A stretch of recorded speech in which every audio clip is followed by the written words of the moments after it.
Hi guys, welcome to the part 2 of my explanation of the Melodic Techno 2 template that I've made during our live stream session. If you've missed the part 1, I will put the link in the description, and I'll talk about all of the different elements of the track and why I create them.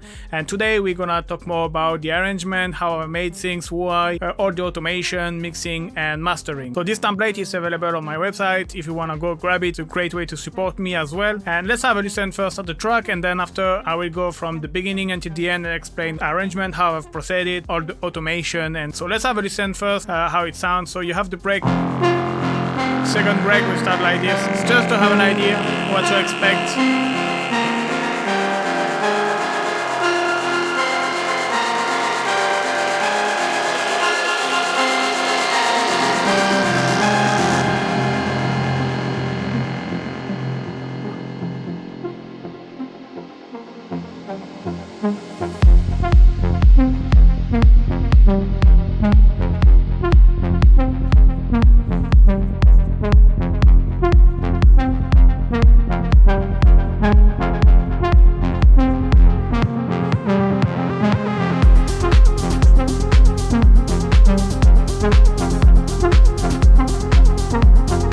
And you have another part which is sounding more like this with the arpeggiator.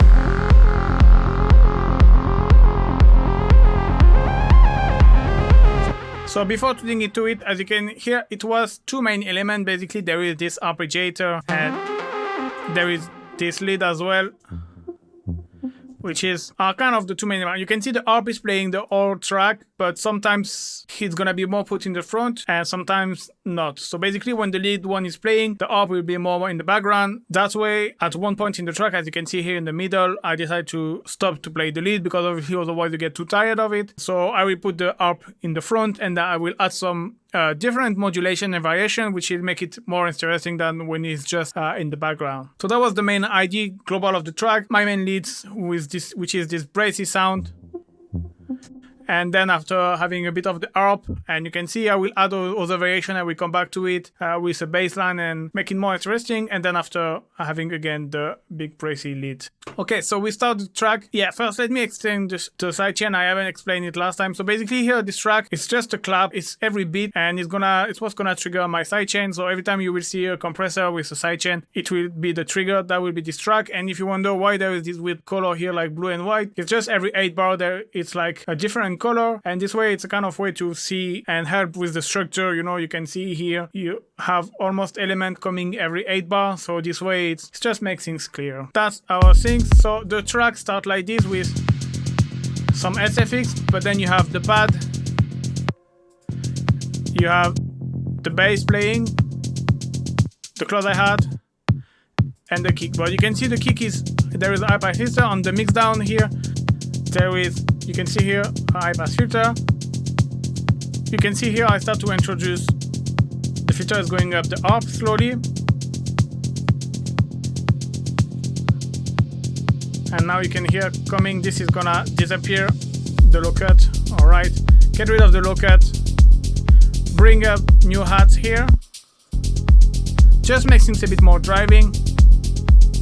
The harp still continue the filter to go up and up, you know, like bringing the tension. Adding some perk. And then we're gonna go until here, you can see it's gonna come another break. Small break I call it.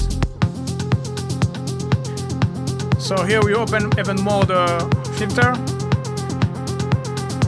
And then we have what I call verse 1. The reason is because, like I said, there is two main elements. This synth brass that I shown before, which is gonna be more like a kind of the chorus part. And then you have this harp, which is more kind of the verse. And so I wanted to have this part here where we first start to hear a little bit the harp and make things interesting. And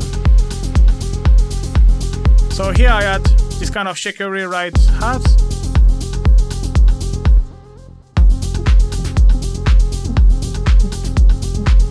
And then from here we start to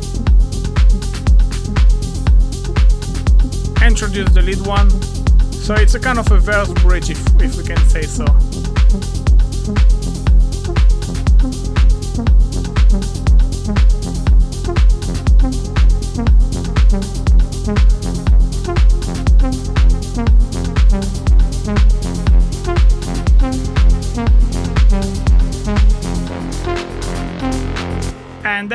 here arrive in break 2. So you can wondering why there is Submixdown and Mixdown. Basically what it's doing, this is kind of where all of my tracks are going through my Mixdown, and it's kind of my master, if you can say, or pre-master. But then I have a send here where I can send it to this return here, which is kind of a washout SFX. So that's why there is this Submixdown, and I can send this. So this is great. It's help transition, because like this, you send all of your track in a lot of delay and reverb, and it's kind of creating this SFX transition by itself.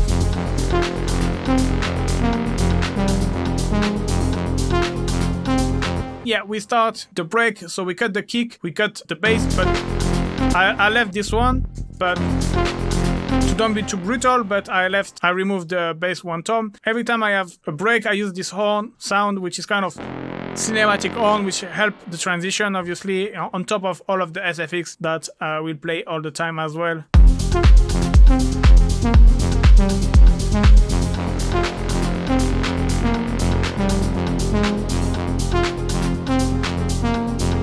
So here we have a pre-break part where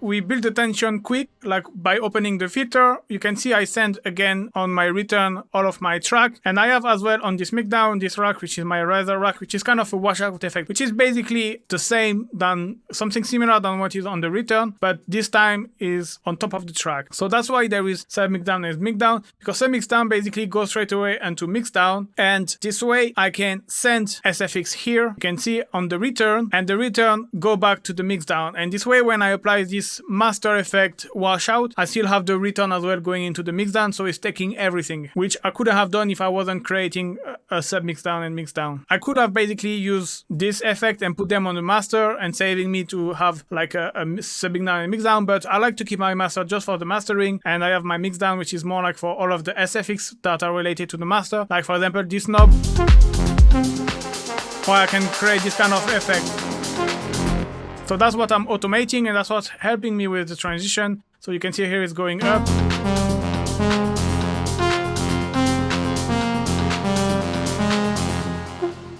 So here the idea was to build this tension to straight away go back to something very quiet. So you can see like the main filter of the lead brass open, and I wanted to like kind of have a restart. So you bring all of these effects and you bring all of this washout, and then you make it go up, and then you stop abruptly and you bring down the filter of your lead one. And that's what I've done. I've done as well with the up. You can see the filter here is going straight away down, and here it's going straight away down the filter as well.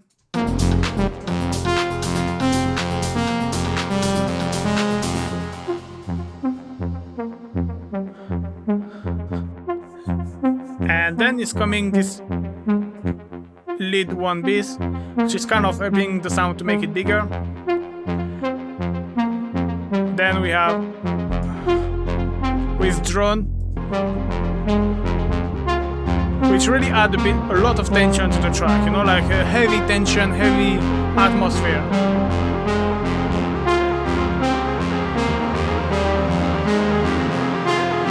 So you can hear the up is the filter is going up.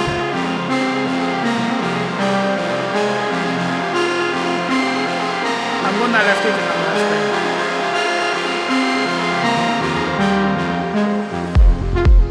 stay. So yeah, here the thing is having this drone and pad, which is gonna add tension.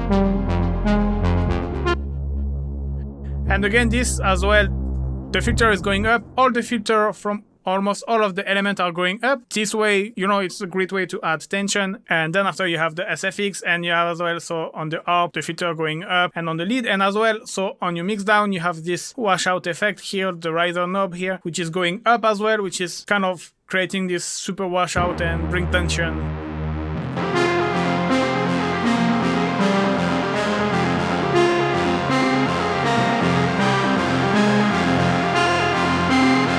If I remove,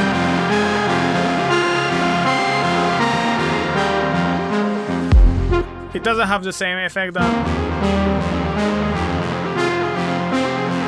this is really taking the sound, I don't know, like kind of higher. Like just the moment the DJ put his finger very high in the sky. And then just one bar before, we bring everything back to like the filter and the effect. We bring everything just one bar before the drop. Everything is going back. And just like the first note before the drop is like quiet, and then it's drop.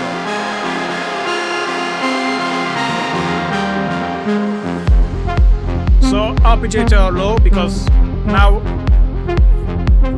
is this lead the star. No drums, just the rolling bass line, kick, and the arp. Not even the arp. This is something I do often. A little low cut before every 8 bar, like just a little low cut to let the listener know that something new is coming. Sorry. So I introduce the hats.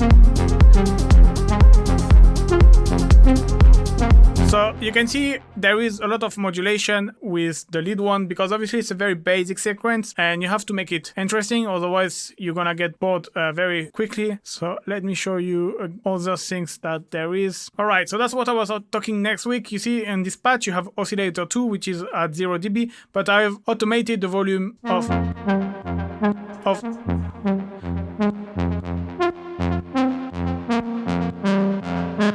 can hear what it's at. Different kind of sound. You have the LFO amount as well, which is, you can hear now it's normal. And you can hear this kind of vibrato effect as well coming. All this is automated. You have the filter as well, which is going up and down. You have the decay here on macro 1. I could have played more with the reverb as well, but one thing I've done is, instead of playing with the reverb, I've played with the send. So here is my send to this return track. And again, you know, I automate.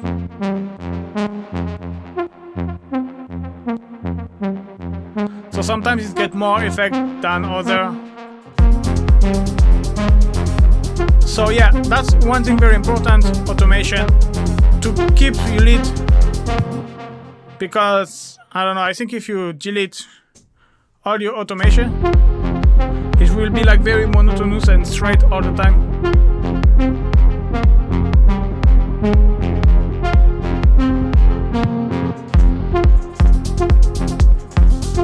Still the same all the time, rather than here, up.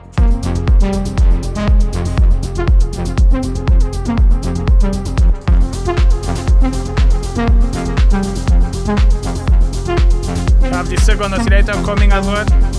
That's very important. Note that the arp as well is modulating a little bit. So then I add the hats and the claps.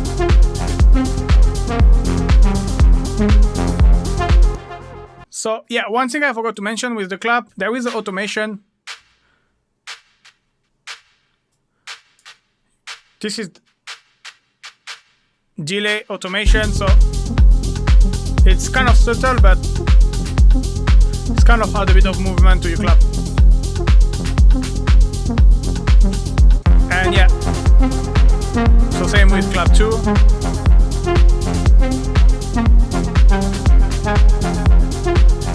And here I have this extra hats coming.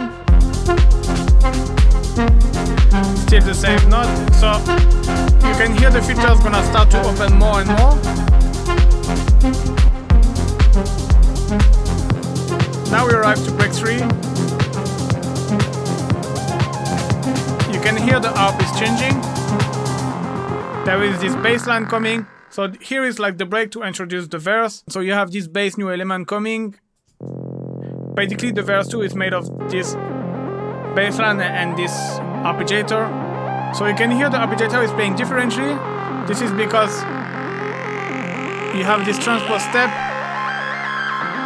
It's basically this function in arpeggiator, and you can basically, when it's playing your arpeggiator, it's gonna play it at 1 and 2 octave upper, like playing the same pattern and at 1 and 2 octave upper, and that's what it does, and that's what I start to implement here.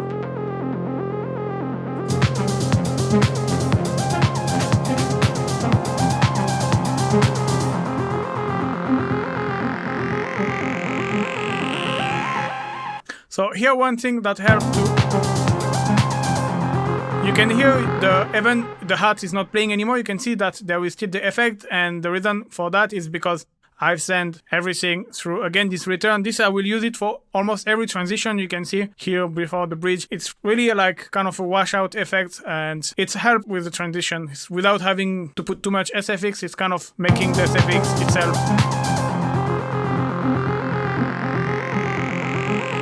So then obviously you have the filter of the bass 2 coming up. So yeah. Getting off this slowly of the main lead. And then after I've automated this transpose button in the ARP.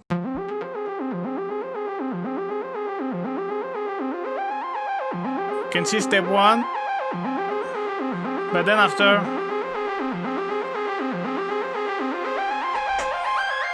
it's going into step 2. And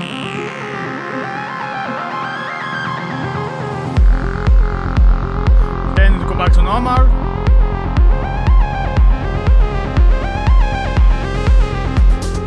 Then I have the hat and the clap. You can see here I send as well the ARP in the return effect.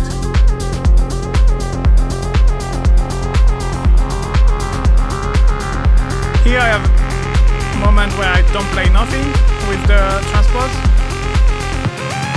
And then I've done a look-at short break. And kind of having another drop.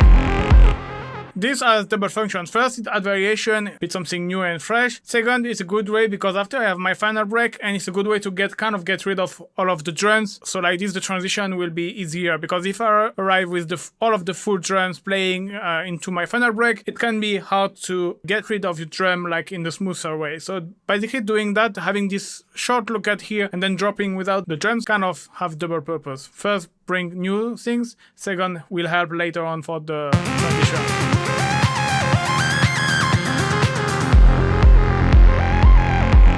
Again, I have my horn playing, and here you can hear my drum 2 is playing.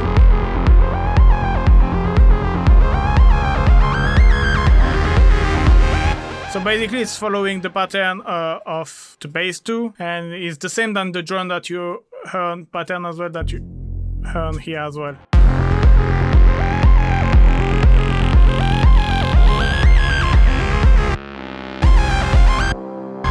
Actually, you can hear the horn now, instead of playing just one legato note, they are playing the same pattern.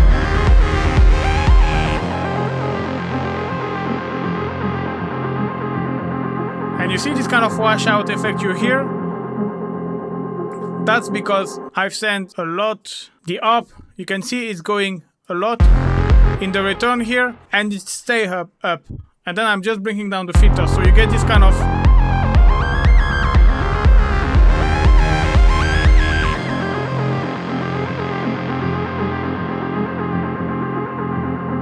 I bring slowly everything down.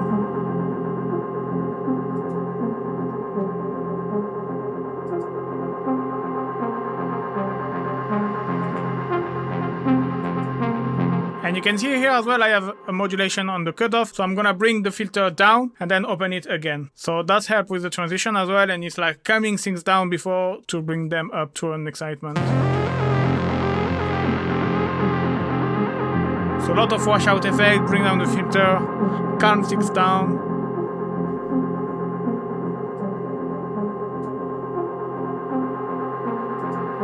This is going back up the filter. And again, same as before, you know, I have this drone 2 playing, same as for the first break. You know, this kind of things. The pad as well is playing differently. This is like things to really add tension to your break and really like making the listener understand that something is coming. Also, you have this one lead to playing more.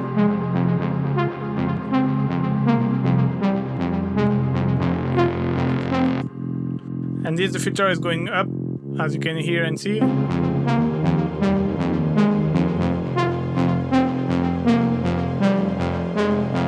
Everything is going up. this same as first break. You know, we bring all the filter up to pretension. Here, as you can hear, we add snare roll. There is our hats as well who start to play. It's nice to.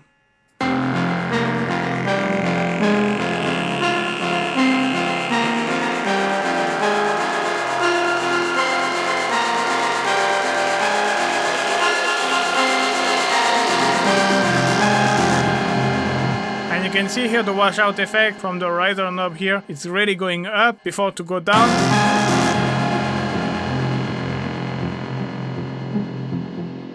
And this is exactly the same idea, that kind of idea that I had on the break too, where, you know, here you bring everything up before to bring it down. You see, you start to bring things up. And you calm everything. So yeah, it's nice contrast on your break. It's like tension release, and that's what gets things very exciting. So let's go back to our build-up. Things going up, up, up.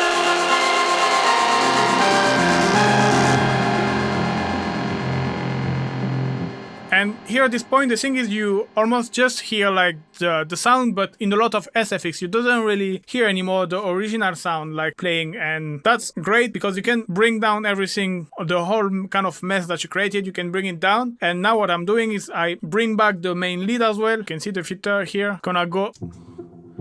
So that's gonna bring tension, it's gonna say to the listener, okay, it's coming back and it's gonna drop right now. Because this is what's happening here. You build, so you say, okay, now it's gonna drop, it's starting, but then it stops, everything's go down. It's like if you was holding your breath, you know, like and then release again after.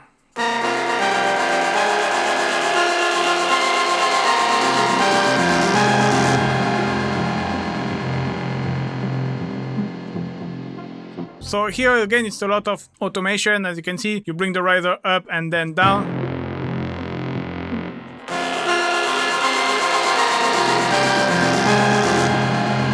You have to cut a lot of things, leave the time of all of the sound to go down before to bring them up back.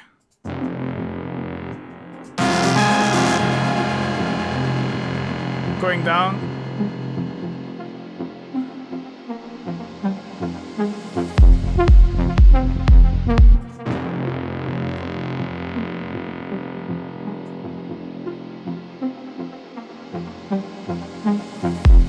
So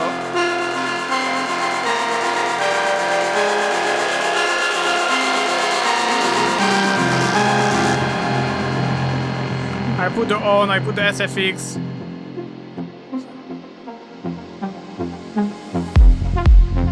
And then starting exactly like the first drop.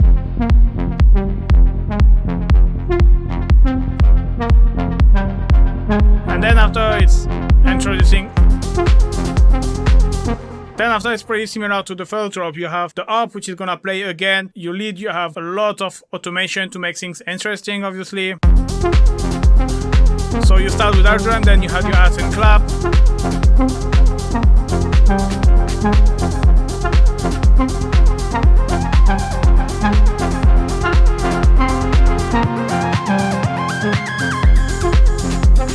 So the difference is down here on this part, I will play with the transpose of the arpeggiator. Without that, this is something I haven't done in the first chorus. In the chorus one, I haven't done it, and here I've done it. So that's what makes it different as well. And I have the ride as well, which is make it even more like exciting.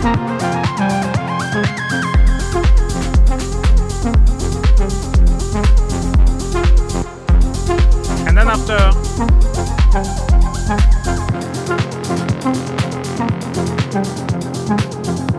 We go to our final break, so we reduce everything, all the filters go down.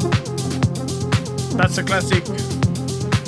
So it's quite hard to follow because there is a lot of automation, so it's quite hard to follow everything in the same time, but obviously if you grab the project you can see a bit more in detail. But yeah, the idea is now is you bring everything down, all of your main elements are going down, the filter, yeah, you get rid of the ride, and then after I drop the outro with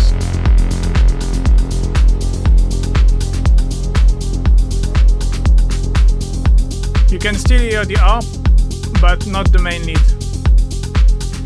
So the perk is back, full drum, and then you start to get rid of everything.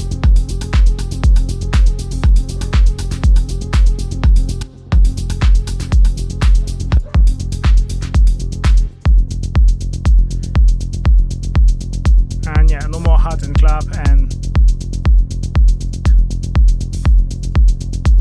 yeah, that's it for the main arrangement. So that's what I've done. So again, there is a lot of automation. I might have forgot some. You can always go there and you click to show all parameters to, if it's here, show automated parameter only, and you can see I've done some, this is for the break, I have automated the gain, but let me check a little bit everything. Yeah, it's just mainly this for that. Here the clap, I've automated like the delay to have this kind of nice effect. Snare roll, yeah, I haven't talked about the automation on the snare roll. Here you have the macro, which is controlling the velocity, the decay, and the high pass filter. And I think I've just controlled the, yeah, I've just controlled the velocity to just make it louder. Obviously it's bring tension because it's getting louder and louder. This one show you the filter. So this is always to add variation.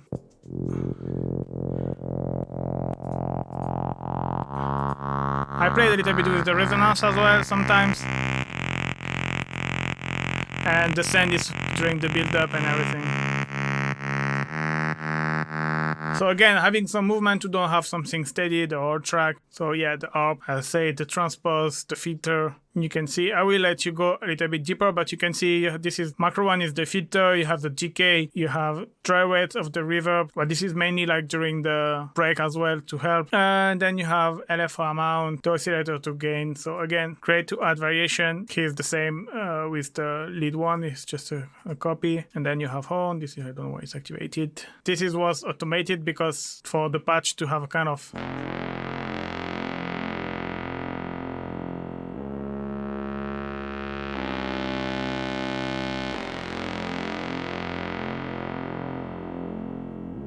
it's actually this one automated.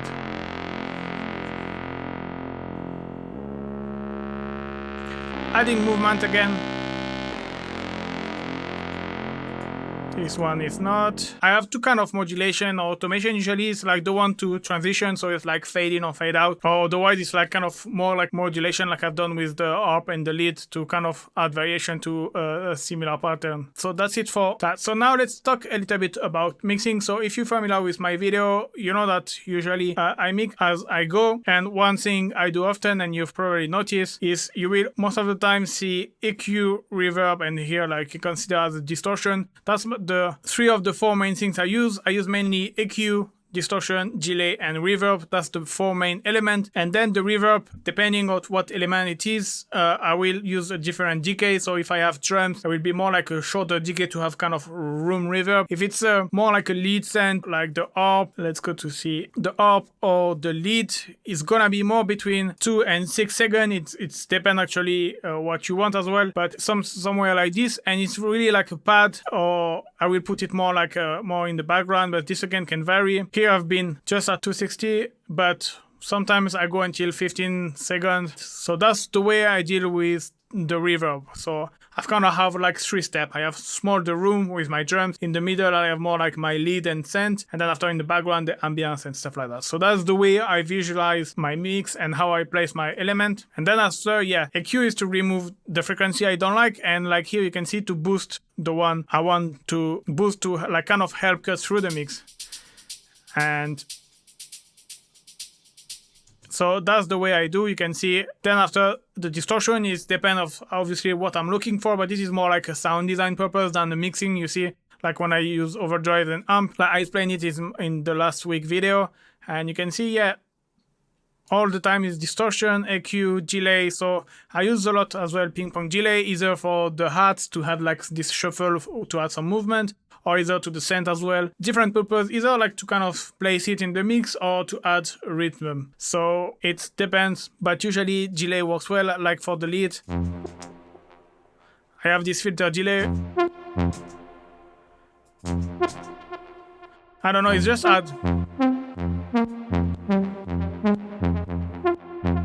you know, sometimes you can like respond as well. The delay can kind of respond to the note you're playing according to your MIDI pattern and the delay time you choose. It will get nice movement. So there is no rule. You just have to experiment, and it's depend of what is your MIDI pattern. Choose a different delay time. Yeah, again, you see the EQ. I get rid of the frequency I don't like. So usually I cut everything, all of the low or mid frequency I don't need. I will cut it. Obviously, except if it's the kick or the bass, but I will cut this everything until the point when you listen in the whole mix. You saw I stop here, but because from here it starts to affect too much the sound, so I will always stop. Like when I start to see that it's affecting the sound, that I can hear it's affecting the sound, I will stop. And do the same after with a high pass filter, sometimes just to get rid of all. Sometimes you have like very noisy frequencies that you don't like, and using a low pass filter to just damp a little bit this high frequency, it can help. That's something I do. So again, EQ, again, distortion, I use most of the time saturator to add a little bit of harmonics, and it just makes the sound a bit louder and more powerful in a certain way. But yeah, delay, reverb, EQ, saturation, same here. So here, yeah, sometimes I use this delay, which is it's Ableton delay, but I use it as a Haas effect. Basically, you put in time, you put driver 100%, you remove the ping pong, you bring the feedback down at 0, and then if you put value between 8 and 16 milliseconds, more or less, you sound, instead of being in the middle, it's kind of giving this effect that it's stereo. It's like ultra stereo. That's something I done often. Here I've done as well for the mixing. I've played a bit with the pan. You can see here the harp is a little bit on the right, and at the opposite you can see the lead is a little bit on the left. So I don't like to pan too extremely because I found it weird, but I always like sometimes to just shift a little bit on the left or on the right. This way each element is kind of finding a little bit more his own space in the mix. So I've done it with the perk as well. The perk is like, if you can hear, it's a little bit on the left. So if you wonder why I use utility, because sometimes I like to do pre-FX, like for example to place the element before the reverb, and sometimes it works if I do it post-FX or after, with the reverb and stuff like that, it doesn't sound weird. So that's the only reason why I use sometimes utility or noise, just like after or before you FX chain. And yeah, otherwise, like I said, mixing is, I don't talk often about that, but like finding the right volume as well, which is important to don't have an element too loud than the other. I would say it's easy to say that, but it's with time, you know, you learn to know proper level that you need to put. And I used to be very bad at that, and I'm getting better and better every day too. But this is something as well I do as I produce. For example, I will start with the kick, for example, and when I will add a new element, I will put it at a volume that I found not too loud or not too quiet to compare with other elements that I already have. For example, if I have my kick, my drums, and my bass line already is set, when I'm gonna add my lead, I make sure that I will put it at a volume that fits the rest, you know. I will not like leave it everything like raw, no mix, no reverb, no until the end, and then after start to mix, because for me it doesn't work like this. Everything has to be on its own space already. Every time I add the element, you have to fit the mix, you have to roughly, obviously you can always after come back, add a bit of distortion, add a bit of EQ, maybe like kind of fine you reverb a little bit if you think there is too much reverb. But all the main mix idea, I do it as a produce. Every time I add a new element, I add its own delay, its own distortion, its own reverb, its own EQ, to have a rough idea about the whole mix. And then after, when I finish the track, I will re-listen it and I will say, okay, this is maybe a bit too loud, this is a bit maybe, okay, this needs to be a bit more in the front, this needs to be a bit more in the back. But this really depends obviously from one track to another. And then I close my eyes and I listen and I'm like, okay, is everything on its own space? Is nothing too loud? Every time something is coming, a new element, is it coming too abruptly? Is it coming right? That's the way I mix. All right, and then finally mastering. So again, I do master, but it's kind of what I like to call homemade mastering. What I'm doing usually, I use utility and I just reduce 3 dB because I want to have headroom. If I was, to be honest, if I was setting up my kick maybe at -3 or -4 or -6 when I was starting and putting all of the elements around that, I wouldn't have to do that, but it's something I always forgot to do. And so like the signal is always very high when you enter the master. But anyway, add a bit of width. I don't think it's a big difference, but everything under 200 Hz in mono. Then the EQ.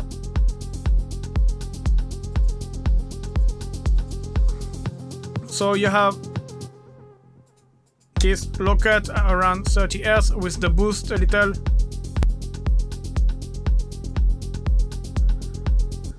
Alright, this is just to get rid of the unnecessary low end.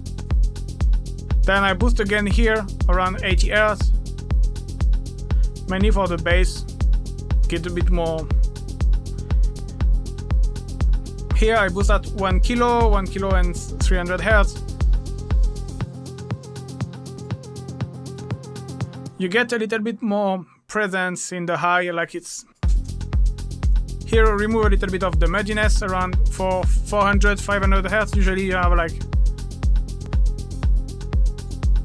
I like to cut because you always have like some weird frequency around here, which kind of make your mix muddy. All the time I always remove like between 1 and 3 dB. I add or remove between 1 and 3 dB because otherwise it's too drastic.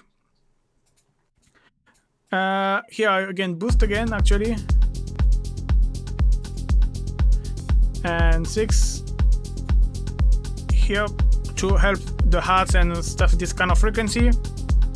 And then just a high cut at 17 kilo. Then I have some glue compression. So this is very gentle.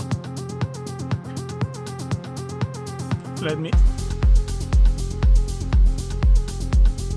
So you can barely see it. Maybe later with more.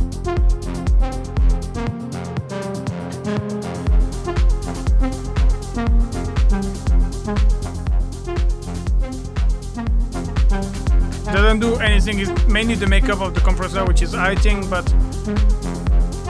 doesn't do much in this case. It's just some peak from time to time. Then you have saturator, just add harmonic.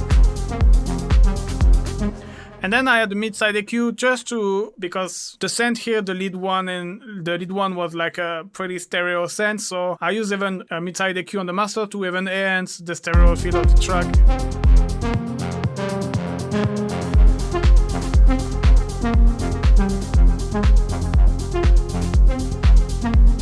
So yeah, on the side I boost around 1 kilo and 300 and 5 kilo. I reduce around here around 300, and after in the middle I've boost the low frequency, and I've boost as well here at 3 kilo, but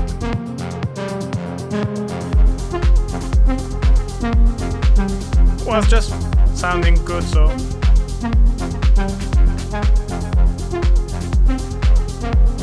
and I don't know, it's just kind of rebalance the stereo a little bit. I have this color limiter, so this is kind of my tape plugin, because Ableton doesn't have tape plugin, but I use it kind of as a tape effect, like having this kind of warm and obviously a bit of loudness, but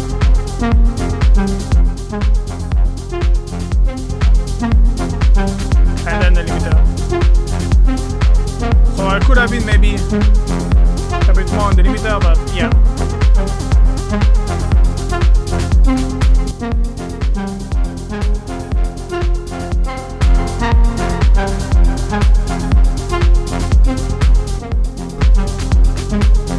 Alright guys, that's it for now. I hope you liked the video. I hope you liked the template. If you want to grab it, the link in the description. It's a great way to support me as well. Thank you very much for watching, and see you soon guys. Bye bye.